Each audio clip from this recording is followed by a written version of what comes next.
приглашены на сегодняшнюю конференцию.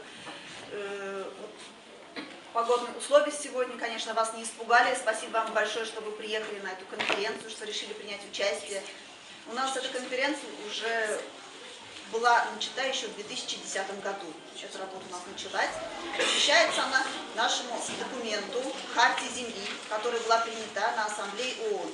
И наша Республика Татарстан является экспериментальной площадкой по внедрению этого документа. Хартия Земли – это документ, обращенный к планете Земля.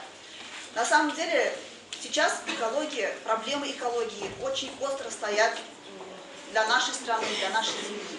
И если мы не будем обращаться к этой проблеме, то она может усугубиться. И поэтому мы здесь собрались с вами, чтобы найти новые пути решений и предложить нашему государству, как же можно улучшить нашу экологию. Спасибо вам большое. Надеюсь, сегодня будут очень хорошие проекты, которые вы сможете предложить.